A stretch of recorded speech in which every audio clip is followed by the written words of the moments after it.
जय हिंद, वंदे मातरम, भारत माता की जय। राष्ट्रवाद की बात प्रहार के साथ आप सभी का हार्दिक स्वागत है। तो दोस्तों, देश में जितनी भी पार्टियां हैं, सबके अपने अपने मुद्दे हैं राजनीति करने के। अगर सब कहीं न कहीं मुस्लिम तुष्टीकरण के चक्कर में देश के विकास को बाधित करना चाहते हैं, वहीं भारतीय जनता पार्टी की जो सरकार है और ख़ास तौर से योगी आदित्यनाथ की सरकार,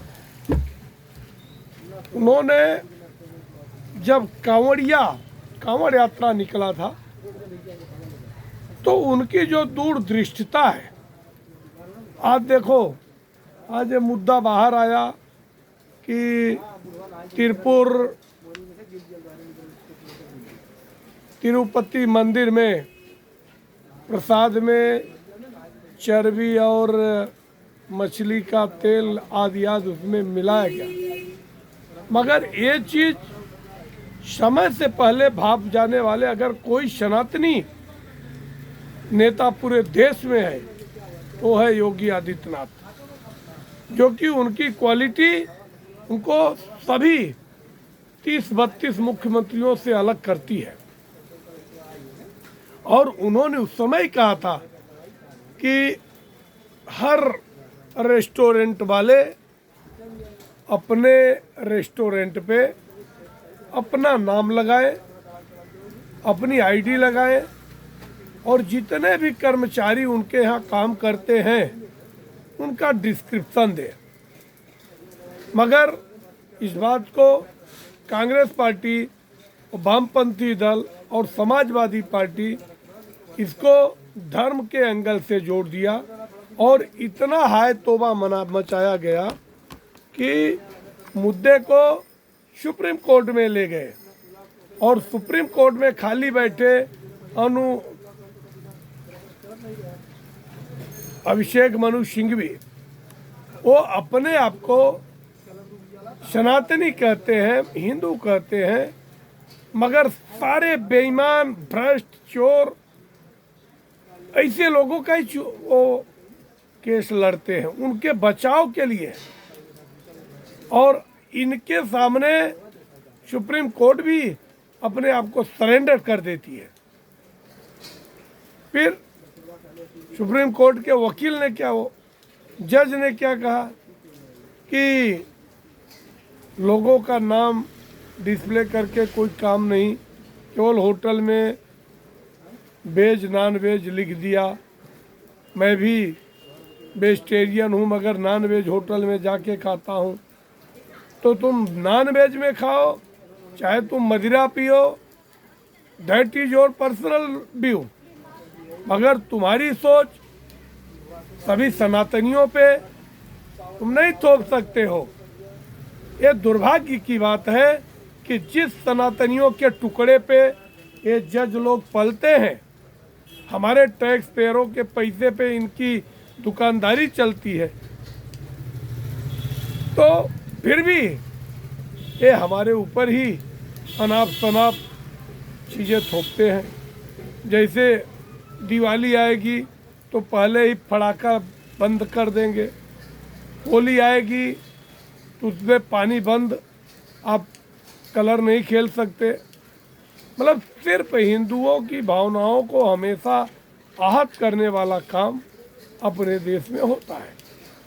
मगर योगी आदित्यनाथ जी ने कल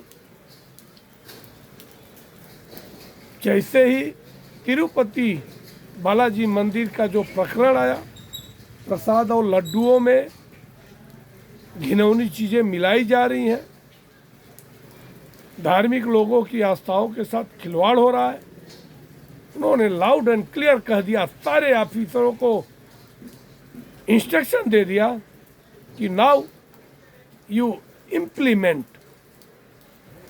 कि हर व्यक्ति, जितने भी ढाबे और रेस्टोरेंट वाले हैं, उनको अपने ढाबे पे अपना नेम प्लेट लगाना पड़ेगा, मैनेजर और मालिक का नाम लगाना पड़ेगा।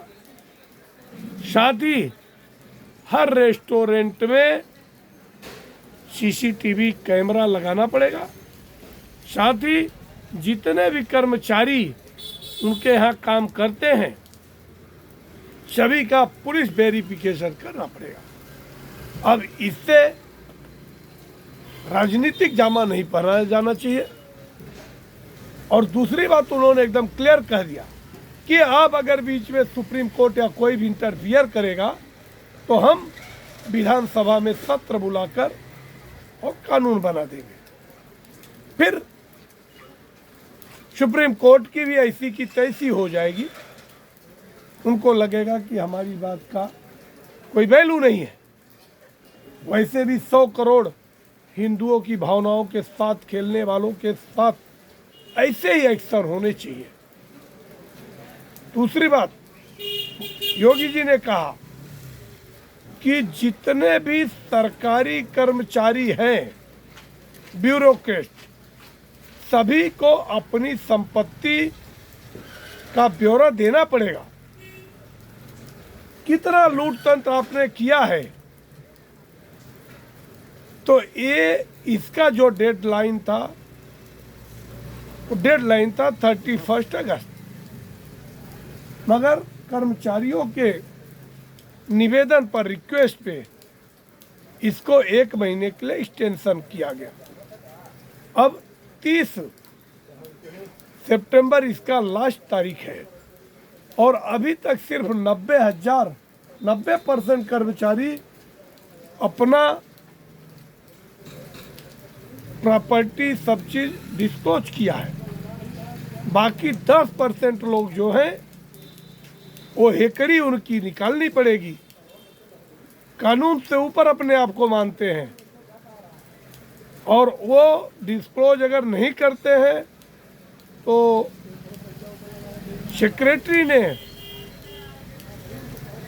जॉइंट सेक्रेटरी ने सेक्रेटरी को कह दिया है कि जो भी अपना प्रॉपर्टी डिस्क्लोज नहीं किया है कि किसके पास कितनी संपत्ति है, उसका पगार 1 तारीख को रोक दिया जाएगा। अब नौकरशाही में भी एक हड़कंप मचा हुआ है। इसके पहले जब शिक्षकों का ऑनलाइन सिग्नेचर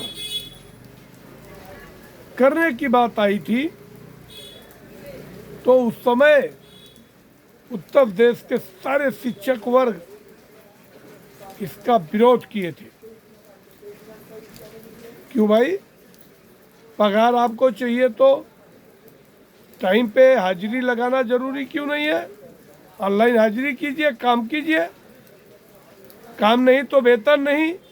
ये तो हम पूरे देश में लागू करने की मांग करते हैं और अपनी मांग मनवाने के लिए हमने प्लान भी किया है कि पूरे देश में एक आक्रोश मोर्चा निकालेंगे कि देश में जितने भी अनाप शनाप पगार ले रहे हैं, घर बैठ के ले रहे हैं, आंदोलन धरना करके पैसे ले रहे हैं, ऐसे लोगों की जवाबदेही तय होनी चाहिए और सरकारों को घुटने पर लाने की जरूरत है कि अगर काम नहीं तो वेतन नहीं, ऐसे सिलसिले को लागू करना चाहिए। तो ये आने वाले समय में ये loud and clear message Yogi Adityanath ji का है।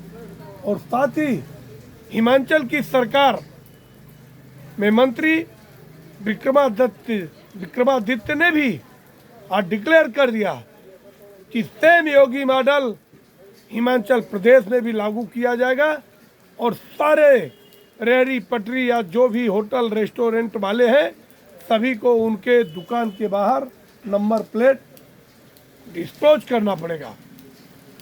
अब जो इंडी अलायंस जो योगी के बात को, उनके आदेश को, उनके रिक्वेस्ट को तुगलकी फरमान का नाम दे रहा था, अब इस पे उनको चुप्पी साध लिया है। ये इतना दोगलापन क्यों? अगर कांग्रेस की सरकार हिमाचल प्रदेश में सेम कानून लाती है, वैसे भी जरूरी है, ये कोई जरूरी नहीं कि जूस में पेशाब मिला के सिर्फ हिंदुओं को पिलाया जा रहा है, उसके शिकार मुसलमान भी हो सकते हैं, क्रिश्चियन भी हो सकते हैं, जैन भी हो सकते हैं, क्योंकि हर कोई कुछ न कुछ बाहर खाता है। रोटियों पे थूका जा रहा है, भाजी में थूका जा रहा है, दाल में पेशाब किया जा रहा है, तो ये तो कोई ज़रूरी नहीं कि केवल हिंदू खाएंगे।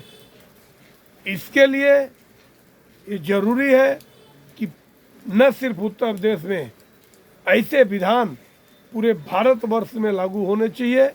खास तौर से खाने पीने वाली सामान में, मंदिरों में इसका वेरिफिकेशन होना चाहिए, इंस्पेक्शन होना चाहिए और कानून का राज पूरे देश में लागू होना चाहिए।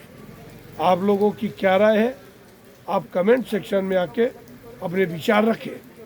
जय हिंद, वंदे मातरम, भारत माता की जय।